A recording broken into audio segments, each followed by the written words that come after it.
za makundi kukamilika, huku klabu ya Rayon Sports, kipenzi cha wengi nchini Rwanda, ikitinga hatua hiyo kwa kishindo.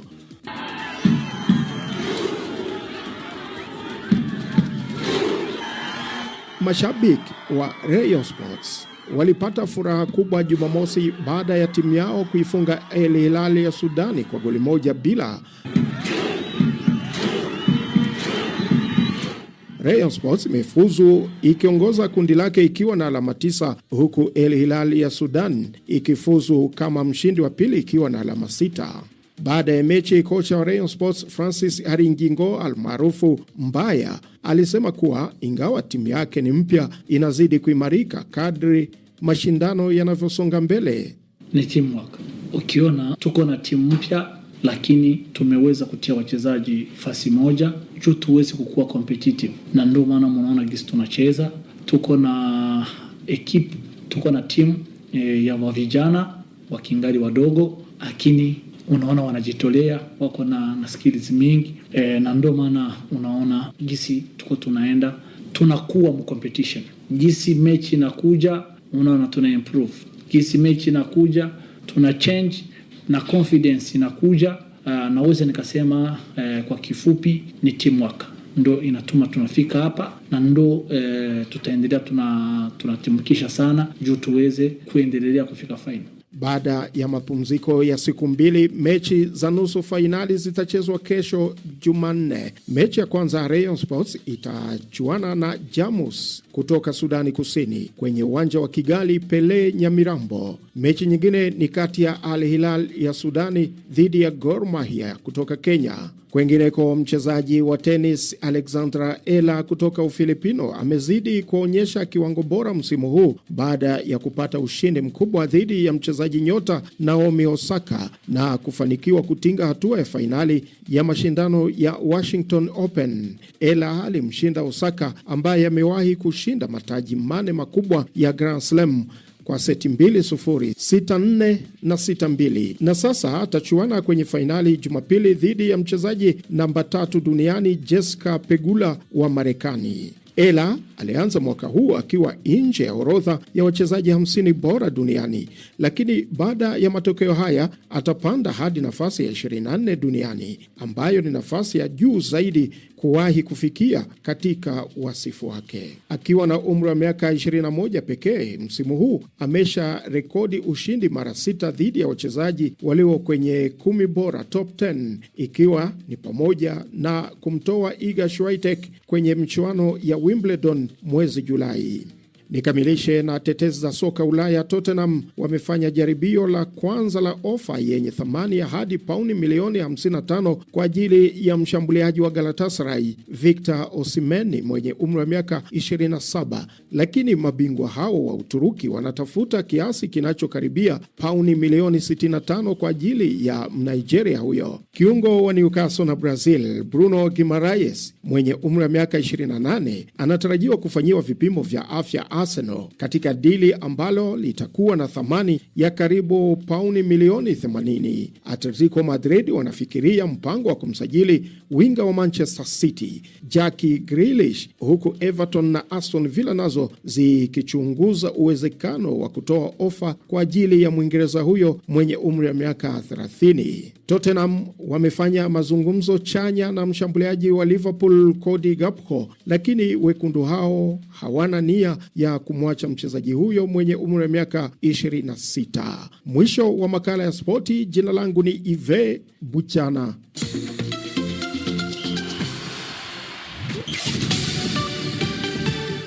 Saa 1 saa za Afrika Mashariki. Taarifa kuu katika dira ya dunia leo jioni: Iran imekanusha madai ya rais wa Marekani Donald Trump kuwa kuna duru mpya ya mazungumzo inayoanza leo Jumatatu. Chama kikuu cha upinzani Tanzania Chadema chakanusha kufanya mazungumzo ya siri na serikali. Na mamia wa Ethiopia wa Tigray wamekimbilia nchi jirani ya Sudan kufuatia mapigano makali yanayojiri jimboni mwao. Hii ni BBC. Matangazo ya jioni ya Dira ya Dunia, na hapa ni idhaa ya Kiswahili ya BBC. Msikilizaji, unaweza kupokea matangazo haya kupitia redio ya shirika mbalimbali, kadhalika na tovuti yetu ya BBC News Swahili, ukurasa wetu wa Facebook BBC Swahili, tuko pia YouTube BBC Swahili. Tunarusha matangazo haya moja kwa moja. Mimi ni Skola Kisanga na mwenzangu ni Karo Robi. Wafanyakazi wa huduma za dharura na uokoaji nchini Lebanon wamelipa gharama kubwa wakati wa vita kati ya Israel na Hezbollah. Zaidi ya watu 130 wameuawa katika mashambulizi ya Israel tangu mgogoro hivi karibuni ulipozuka mwezi Machi, kulingana na takwimu kutoka Wizara ya Afya ya Lebanon.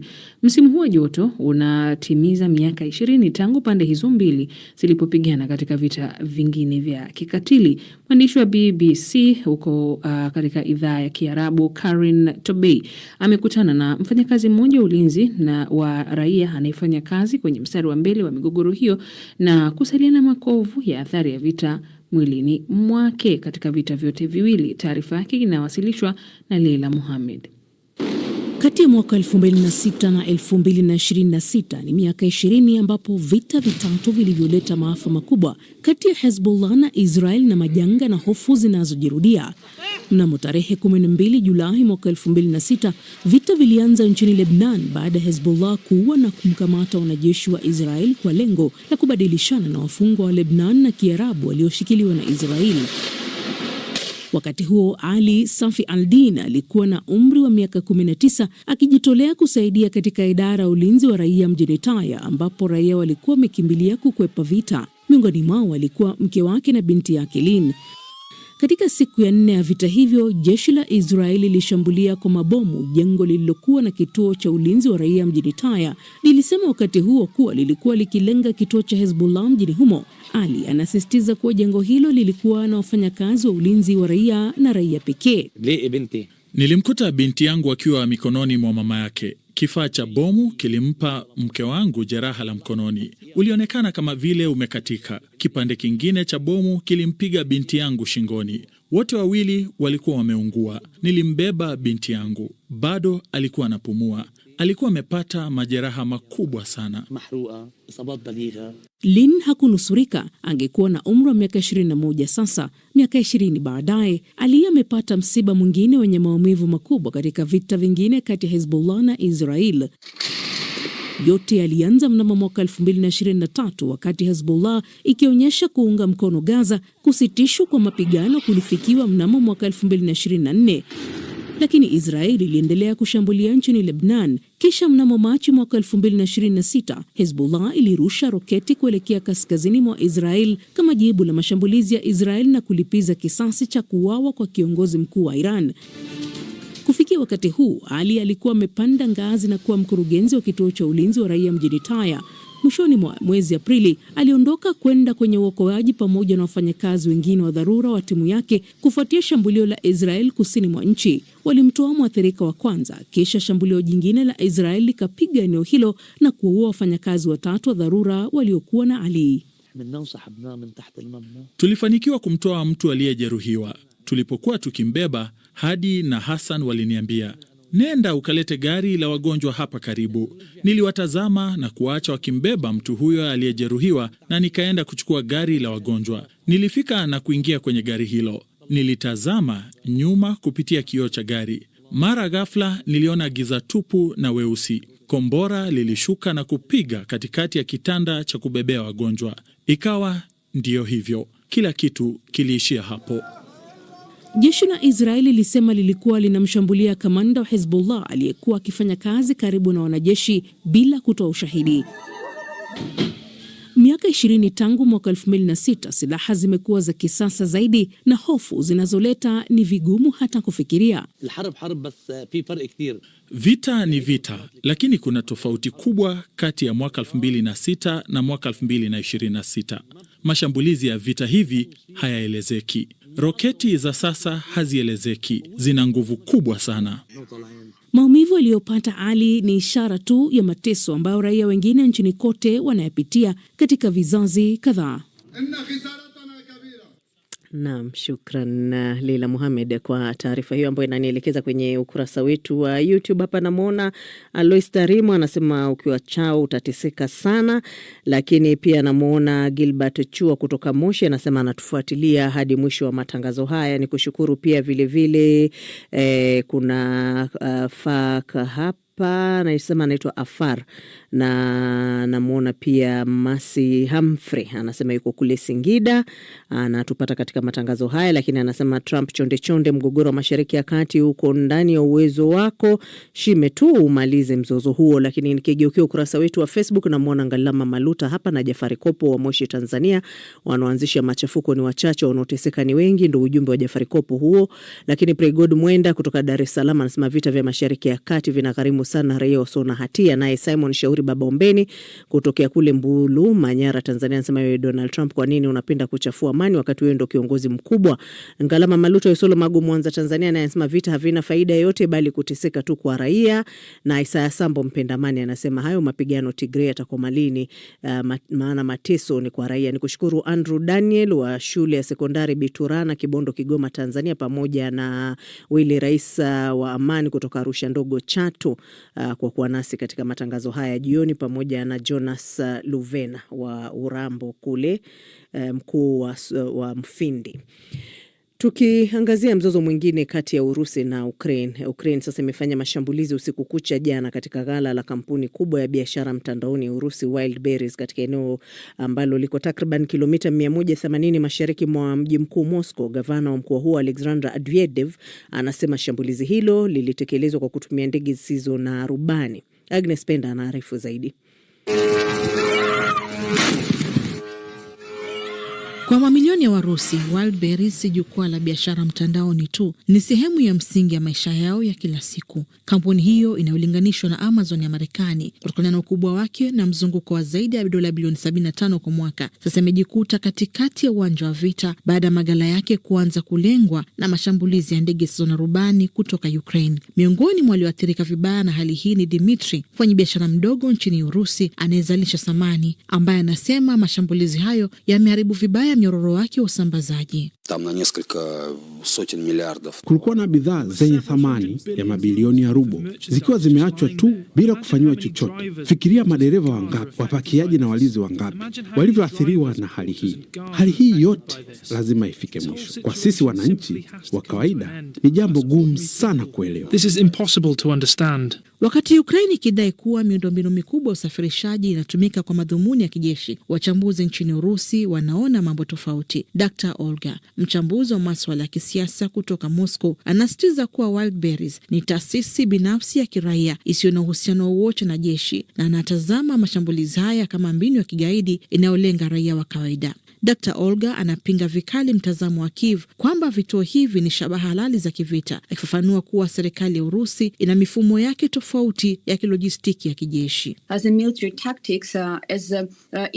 Hakika hatuwezi kupinga kwamba mbinu, hususan mbinu za kijeshi zinazotumiwa na upande wa Ukraine sasa ni tofauti kidogo. Wanashambulia visafishaji mafuta na miundombinu ya ndani ya nchi na hata maeneo ya raia kama vile maghala. Kwa mtazamo wangu, lengo ni kuzua hofu na taharuki nchini, labda kwa matumaini kwamba wananchi wa Urusi watachukua hatua dhidi ya serikali au kudai mabadiliko katika msimamo wa sera za kigeni za Urusi. Haya ndiyo huenda akawa matarajio ya Ukraine. Hata hivyo, hali halisi ni tofauti kabisa. Tunaposhambuliwa, tunatambua kuwa si Ukraine pekee inayohusika, bali nchi za NATO ndizo zinazotoa msaada huo wote. Tunajua kuwa tumekuwa katika hali ya kuzingirwa kwa miaka 5 mfululizo, na jambo hili linazidi kuimarisha umoja wa wananchi wa Urusi. Matokeo yake yanakuwa kinyume na ilivyotarajiwa. Against Ukraine. Usahihi wa maelezo haya unashuhudiwa katika matukio hivi karibuni. Kampuni ya Wildberries imetangaza kuwaka moto kwa kituo chake kikubwa cha usambazaji bidhaa kilichoko mkoani Vladimir, mashariki mwa Moscow, kituo muhimu kinachounganisha usafirishaji wa bidhaa kati ya mji mkuu na maeneo mengine ya nchi. Tukio hili ni sehemu tu ya mfululizo wa mashambulizi ya ndege zisizo na rubani za masafa marefu zilizolenga maeneo tofauti nchini Urusi. Mashambulizi ya usiku wa Julai 17 hadi 18 pekee yaliripotiwa kusababisha vifo vya watu 8 na kujeruhi karibu 90 katika mikoa ya Moscow na Tambov. Operesheni zingine zimeripotiwa karibu na St. Petersburg, Crimea, Krasnodar, Volgograd na Samara. Mashambulizi ya masafa marefu yanajiri huku kukiwa na mwendelezo wa vita vikubwa ambavyo Urusi ilianzisha nchini Ukraine tangu Februari mwaka 2022, vita vilivyosababisha vifo vya maelfu ya watu na mamilioni kutoroka makazi yao. Wakati Kyiv ikisema kampeni hii ya kulenga miundombinu ya ndani ya Urusi na viwanda vya mafuta ni mkakati wa kulazimisha Moscow kuingia kwenye mazungumzo ya amani, Kremlin inakemea mashambulizi hayo dhidi ya maeneo ya kiraia. Hadi sasa hakuna suluhu la kidiplomasia lililofikiwa, huku pande zote mbili zikiendelea kuongeza mashambulizi uwanjani. Na Agnes Penda, shukran. Watu 30 wameuawa jana na wengine kadhaa kujeruhiwa baada ya shambulizi la jeshi la Sudan la kutumia ndege zisizo na rubani, yani drones, kulenga jengo la mahakama katika kijiji cha Gar al-Zawiya magharibi kaskazini mwa jimbo la Darfur ambalo linadhibitiwa na wanamgambo wa RSF. Zaidi na Leila Mohamed. Kundi la wanasheria ambalo limekuwa likirekodi ukiukwaji wa haki za binadamu unaofanywa na jeshi la Sudan pamoja na wapiganaji wa vikosi hasimu cha RSF katika kipindi chote cha miaka mitatu ya vita kimesema shambulio la anga lililenga jengo la mahakama katika kijiji cha Gar al-Zawiya, jimbo la Darfur kaskazini, majira ya saa 7 mchana kwa saa za Sudan. Kwa mujibu wa kundi hilo, wakati shambulio hilo lilitokea, raia walikuwa wamekusanyika mahakamani kuhudhuria usikilizwaji wa mashauri mbalimbali ya migogoro ya kijamii na kesi za eneo hilo. Shuhuda mmoja amesema miongoni mwa waliouawa walikuwemo pia viongozi 4 wa kiimla pamoja na makamanda 2 wa kikosi cha RSF. Hadi sasa jeshi la Sudan halijatoa tamko kuhusu tukio hilo. Hata hivyo, serikali iliyojitangaza na RSF imelaani shambulio hilo na kulitaja kuwa ni uhalifu wa kutisha, ikidai kuwa watu 37 wameuawa na wengine 50 kujeruhiwa. Kijiji cha Gar al-Zawiya kinapatikana karibu na mji wa Kakbia katika jimbo la Darfur kaskazini, takriban kilomita 150 magharibi mwa mji wa Al-Fasher. Mji huo ulikuwa ngome ya mwisho ya jeshi la Sudan katika eneo la Darfur kabla ya kutwaliwa na RSF mwezi Oktoba mwaka jana kufuatia mapigano makali. Wachunguzi wa Umoja wa Mataifa wamesema kuwa vitendo vya ukatili vilivyohusishwa na kuzingirwa na kutekwa kwa Al-Fasher vina dalili zinazoashiria uwezekano wa mauaji ya kimbari. Kutoka ndani ya kikao maalum cha dharura cha Baraza la Haki za Binadamu la Umoja wa Mataifa kuhusu hali ya haki za binadamu nchini Sudan, afisa mmoja ametoa maoni yake.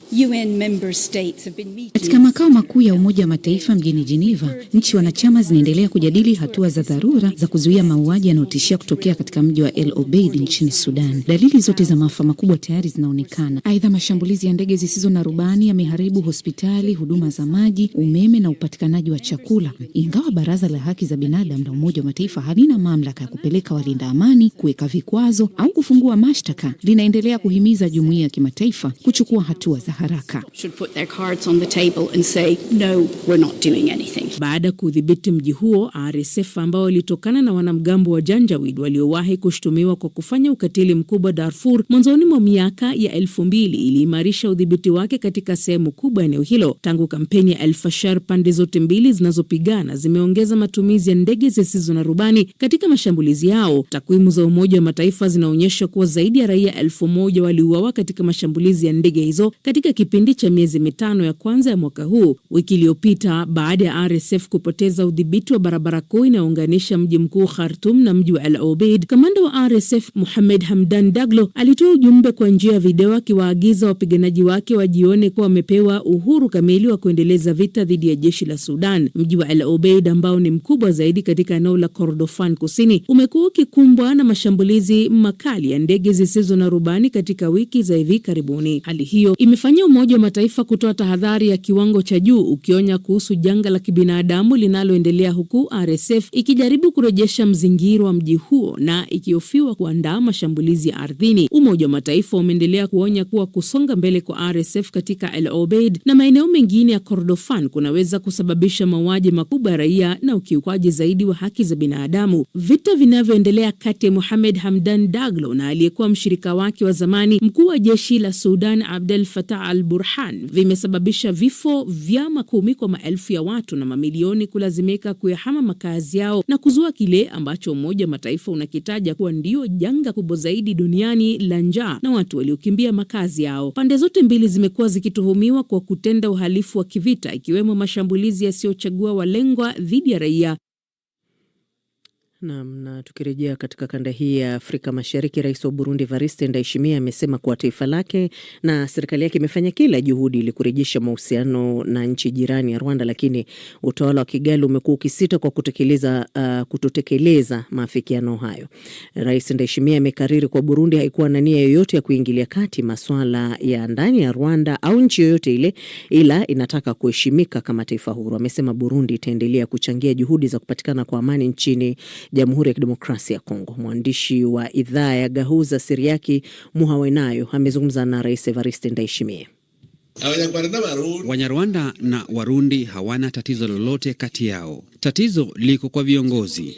Wakati wowote ninapokutana naye namuuliza swali moja: bado nasubiri utekeleze yale tuliyokubaliana. Chochote utakachochagua ndicho tutachokubali. Ukichagua vita, tunaenda vitani, au kama unataka amani, tutakuwa na amani. Hata nilimuuliza ni nini Burundi inaweza kuwapa ili watupe amani, lakini hawajawahi kunipa jibu. Rwanda imetia saini mkataba wa amani na Jamhuri ya Kidemokrasia ya Kongo unaolenga kumaliza mzozo huo. Hata hivyo, mapigano yanaendelea. Kwa maoni yako, nini zaidi kinachohitajika kufanyika ili kuhakikisha mkataba huo unatekelezwa, ikizingatiwa kuwa Burundi pia ina wanajeshi mashariki mwa DRC? Kumekuwa na michakato miwili tofauti. Mmoja ni kati ya watu wa Kongo wenyewe na mwingine ni kati ya serikali za Rwanda na Jamhuri ya Kidemokrasia ya Kongo. Kwa hivyo leo, kuhusu mchakato wa Rwanda na Jamhuri ya Kongo, nimepokea tu ujumbe kutoka kwa rais wa Kongo akiniarifu kuhusu utekelezaji wa sehemu yao ya mkataba. Kutokana na kile nilichokisikia, wanapiga hatua nzuri sana. Ripoti ya hivi karibuni ya Umoja wa Mataifa inasema FDLR inashirikiana kwa karibu na wanajeshi wa Burundi. Rwanda inajua vizuri sana kwamba hatujawahi kufanya kazi na FDLR. Lakini baadhi ya watu wamedai kuwa walikuja Burundi kwa mafunzo ya kijeshi. Kila wakati tulipowakamata wanachama wa FDLR, tuliwakabidhi kwa serikali ya Rwanda. Wakati jeshi la Jumuiya ya Afrika Mashariki lilipowekwa kwa mara ya kwanza nchini Kongo, Rwanda ilikuwa ikisimamia huduma ya ujasusi. Kwa hivyo nilimwambia Rais Paul Kagame, sasa kwa kuwa wanajeshi wako wanazungumza na wetu, watuambie mahali ambapo wanachama wa FDLR wako. Ikiwa hatutawatambulisha, utasema kuwa tunawasaidia. Lakini hawakuonyesha wanajeshi wetu mahali ambapo wapiganaji wa FDLR walikuwa. Sasa tunaelewa FDLR iko Ituri. Hakuna wanajeshi wa Burundi huko. Wengine wako katika maeneo yanayodhibitiwa na M23 na Rwanda. Kwa hivyo wakati Rwanda inapowashutumu wanajeshi wa Kongo kwa kufanya kazi na FDLR, wanasema pia kwa sababu wanajeshi wa Burundi wanafanya kazi na wanajeshi wa Kongo. Hiyo inamaanisha kwamba wao pia wanafanya kazi na FDLR. Na mazungumzo hayo ya mwandishi wa BBC Gahuza Siriaki Muhawenayo na Rais Evariste Ndayishimiye. Katika muda wa siku 10 zijazo, taifa la Zambia litashiriki uchaguzi mkuu ambao kwa sasa umefuatiliwa kwa karibu sana na raia wengi nchini humo. Rais wa sasa Hakainde Hichilema alionekana kama atarejea madarakani kwa urais hapo awali, sasa anakabiliwa na kibarua kigumu kutoka kwa mpinzani ambao umeungana dhidi yake. Mpinzani wake mkuu Brian Mundubile, wakili na mbunge ambaye kwa sasa anawania urais kupitia tiketi ya muungano wa vyama vya upinzani. Mwandishi wa BBC Dingi Ndaba Jona Buyoya alizungumza na Mundubile na kumuuliza kwa nini amepata umaarufu mkubwa. Viwango vya juu vya umaskini na sheria zinazowakandamiza watu ambazo serikali ya sasa imepitisha ndizo sababu ambazo zimefanya raia kuwa na ugumu wa kuwasiliana. Kwa hivyo ujumbe tunaopata ni kwamba watu wanahisi kwamba tunawapa uhuru, wanaouita uhuru wa pili wa taifa.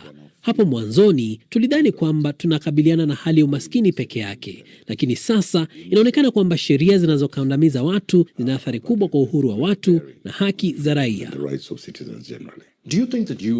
Je, unafikiri wewe ndiyo kiongozi sahihi wa kushughulikia masuala haya, ikizingatiwa kuwa ulikuwa waziri katika serikali iliyopita ambayo raia wa Zambia waliondoa madarakani hasa kutokana na mambo hayo hayo unayozungumzia sasa? Raia wa Zambia walikuwa na wasiwasi kuhusu uhuru nchini kutokana na taasisi za umma kuingiliwa na wanachama wa chama chako waliokuwa na tabia za vurugu. Pia walilalamikia gharama za maisha, mfumuko wa bei ulikuwa juu sana wakati wa utawala wenu. Hivyo basi, kwa nini unasema wewe ni mbadala mwafaka?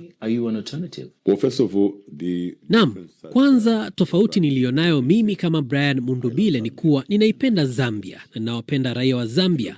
Ukitazama manifesto ya chama chetu inaangazia raia na pia wanawake na vijana, tunawatoa pembeni na kuwafanya kuwa kipaumbele cha sera yetu ya mabadiliko ya kiuchumi, na tunawafanya vijana wawe wasimamizi wa mabadiliko ya kiuchumi. Hakika, mapenzi haya ulionayo kwa nchi hayawezi kutosha kushughulikia matatizo ya Zambia, matatizo ambayo haukuyashughulikia ulipopewa fursa ya kuhudumu. Ukiangalia jinsi tulivyoendesha shughuli zetu wakati tulipokuwa serikalini, kwanza tulikuwa na msimamo wazi kuhusu yale tuliyoyataka kuwafanyia wananchi maskini. Kwa hakika, tulitekeleza sera zinazowajali maskini, tukianza kwa kuwekeza katika miundombinu muhimu ya msingi. Ingawa ilionekana kana kwamba tulikuwa tukishughulikia miradi mikubwa, lengo letu hasa lilikuwa kuwasaidia maskini. Hata hivyo, sasa tunahitaji kuwekeza ili kujenga viwanda, na pindi tutakapokuwa na viwanda tutatengeneza ajira. Hiyo ndiyo njia pekee tutakayoweza kupambana na umaskini. Miradi hii mikubwa unayozungumzia ya kubadilisha maisha ya vijana na wanawake inahitaji fedha. Je, fedha hizi za uwekezaji zitatoka wapi? Kwanza, cha muhimu ni kujua masuala ya kipaumbele. Unataka kufanya nini? Pesa huwa zipo tu. Ningekuuliza swali, pesa ambazo tulitumia kuongeza hifadhi ya fedha za kigeni zilitoka wapi? Zilitoka hapa hapa kwenye uchumi huu. Lakini nakuuliza tena, umewahi kuhudumu serikalini hapo awali. Unazungumzia masuala ya vipaumbele wakati ambapo hamkuwa na fedha na mlikopa mara kadhaa. Je, inawezekana basi kwa serikali kuwa na fedha? Ukiangalia kipindi ambacho tulikuwa serikalini, bei ya madini ya shaba ilikuwa karibu 6,000 kwa tani moja, lakini sasa imefikia mara 2 ya kiasi hicho. Hivyo ni wazi kuwa mapato yanayotokana na sekta ya madini ni makubwa zaidi kuliko yale tuliyokuwa tukipata wakati huo. Na hapa ndipo tunapohitaji kukaa chini na makampuni ya madini, na tunahitaji kupata mapato ya haki. Idadi ya watu waliofariki dunia baada ya maelfu ya wahamiaji kutoka Moroko kuingia katika eneo la Ceuta linalomilikiwa na Hispania wiki iliyopita imeongezeka na kufikia watu 72 baada ya miili mingine 5 kupatikana. Victor Kenani na taarifa hiyo. Zaidi ya watu 50,000 waliingia Kweta kwa njia ya nchi kavu na baharini kuanzia Alhamisi, katika moja ya mawimbi makubwa zaidi ya wahamiaji kuwahi kushuhudiwa kwenye mpaka wa Umoja wa Ulaya na Afrika. Mamlaka za Hispania zinasema zaidi ya watu 48,000 kati yao tayari wamerejea Moroko. Maafisa wa Hispania wanasema baadhi ya wahamiaji walizama baharini, huku wengine wakifariki walipokuwa wakijaribu kupanda kingo za bahari na uzio wa mpaka. Zaidi ya watu 1,000 walipatiwa matibabu kufuatia tukio hilo. Hata hivyo, wizara ya mambo ya ndani ya Moroko inasema watu 11 pekee ndio waliothibitishwa kufariki, na inaendelea kuthibitisha taarifa kuhusu idadi kubwa ya vifo iliyotolewa na upande wa Hispania. Moroko imezitaja taarifa potofu kwenye mitandao ya kijamii na mitandao ya usafirishaji haramu wa watu kwa miongoni mwa sababu zilizochochea wimbi hilo la wahamiaji. Tukio hilo limeibua wasiwasi katika Umoja wa Ulaya kuhusu ongezeko la uhamiaji usio wa kawaida kupitia mipaka yake ya Afrika. Uhispania pia imesisitiza hii leo kwamba mamlaka yake juu ya Kweta hayana shaka baada ya makumi ya maelfu ya wahamiaji kuingia kwa njia isiyo rasmi katika eneo hilo la Afrika Kaskazini kutoka Moroko. Uhispania imeepuka kuikosoa Moroko kuhusu wimbi hilo la wahamiaji la wiki iliyopita, ambalo baadhi ya wachambuzi wamelitafsiri kuwa njia ya Moroko kuiwekea Uhispania shinikizo. Moroko haitambui Kweta na eneo lingine la Uhispania lililoko Afrika Kaskazini la Melilla kuwa sehemu ya eneo la Uhispania, na imekuwa ikidai mamlaka juu ya maeneo hayo tangu ilipopata uhuru wake mwaka 1956. Watu wengi kati ya takriban watu 60,000 walioingia kwenye kasi ya Kweta wiki iliyopita, wengi wao wakiwa wameogelea baharini kuzunguka uzio wa mpakani, tangu wakati huo wamerudi Moroko. Mwakilishi wa serikali kuu ya Uhispania mjini Kweta, Miguel Angel Perez, alisema siku ya Jumatatu kuwa inakadiriwa watu 2,500 bado walikuwa Kweta. Kiongozi mkuu wa Kweta, Juan Jesus Vivaz, alikadiria idadi hiyo kuwa kati ya watu 3,000 na 5,000. Shirika la Save the Children lilisema katika taarifa yake siku ya Jumatatu kwamba takriban watoto 1,000 kati ya wahamiaji waliobaki kutokana na wimbi la wiki iliyopita walikuwa watoto walio chini ya umri wa miaka 18 ambao hawakuwa na ulinzi. lilisema mfumo wa ulinzi wa watoto wa Quetta ulikuwa na uwezo wa kuhudumia watoto 100 pekee. Shirika la habari la AFP lilisema siku ya Jumamosi kuwa mamia ya watoto walijikinga katika eneo la maghala karibu na mpaka, ambapo walisema hawakuwa na chakula. Victor Kenani, Dira ya Dunia, BBC. Shirikisho la soka Ulaya UEFA latangaza halitaunga mkono azma ya rais wa FIFA Gianni Infantino kuwania muhula mwingine wa kuliongoza shirikisho hilo la soka duniani. Ahmed Bahaj na maelezo zaidi. Mgogoro kati ya UEFA na FIFA umeongeza shinikizo kwa rais wa FIFA Gianni Infantino na kuzua maswali kuhusu mustakabali wa uongozi wake. UEFA sasa imeitaka FIFA kuhifadhi nyaraka zote zinazohusiana na mpango uliositishwa wa Football for the Future, ikiwemo zile barua pepe zilizotumika, ikiwemo jumbe za WhatsApp, Slack na kumbukumbu za mikutano mingine. Hili linaelezwa kuwa zinaweza kutumika kama ushahidi katika uchunguzi au hata kuchukuliwa sheria kwake. As well this which is the winners trophy. Sasa hebu turudi nyuma. Mgogoro huu ulianzia wapi? Mwanzoni mwa mwaka huu FIFA ilianzisha mpango wa FFE kwa lengo la kuvutia wawekezaji wa nje kuongeza mapato. Yaani kwa lugha nyingine walitaka kuuza hisa. Baadaye Infantino aliwaandikia wanachama wote 211 wa FIFA akiwaeleza kuwa shirikisho lingeweza kupata hadi dola milioni 40 iwapo litaunga mkono mpango huo. Hatua hiyo sasa ikazua ukosoaji, huku baadhi ya viongozi wakidai ahadi hizo zingeweza kushawishi kura za wanachama. Sasa baada ya mpango huo kusitishwa na UEFA ilipinga kabisa namna ulivyoendeshwa na kutaka nyaraka zote zihifadhiwe kwa matumizi ya uchunguzi wowote wa baadaye. Wakati huo huo, UEFA inatafuta uungwaji mkono na mashirikisho mengine ili kuitisha kikao cha dharura cha baraza la FIFA. Kwa mujibu wa katiba ya FIFA, wajumbe 19 kati ya 37 wanatosha kuitisha kikao hicho ndani ya wiki 2, ambapo uongozi wa Infantino unaweza sasa ukajadiliwa rasmi. Hata hivyo, Infantino mwenyewe hajaonyesha dalili zozote za kuyumba wala kujiuzulu, na bado anaungwa mkono na mashirikisho kadhaa, moja kutoka Afrika, kutoka bara Asia, ingine Amerika na maeneo mengine nje ya Ulaya. Please welcome the very first winner of the FIFA Peace Prize. Sasa hatima yake itategemea iwapo UEFA itafanikiwa kupata kura za kutosha ili kufikisha swala hilo rasmi kwenye baraza la FIFA kujadili uongozi wake. Sasa je, hatima ya Infantino ni ipi? Atashindwa na presha na kujiuzulu, ama bado ataendelea kuongoza FIFA na kuwania uongozi katika uchaguzi ujao? Watajua wenyewe. Uganda imezindua sanamu ya kumbukumbu ya kaka yake mkubwa waziri mkuu wa Israel Benjamin Netanyahu, Jonathan Netanyahu. Zaidi na mwandishi wetu Shoaib Ibrahim akiwa Kampala. Sanamu hiyo imejengwa nje ya jengo la zamani la abiria katika uwanja wa ndege wa Entebbe, mahali ambapo Jonathan Netanyahu aliuliwa wakati wa operesheni ya uokoaji mnamo Julai tarehe 4 mwaka 1976. Sanamu hiyo imezinduliwa rasmi na mkuu wa majeshi nchini Uganda Jenerali Muhoozi Kainerugaba katika hafla ambayo pia ilihudhuriwa na ujumbe kutoka nchini Israel.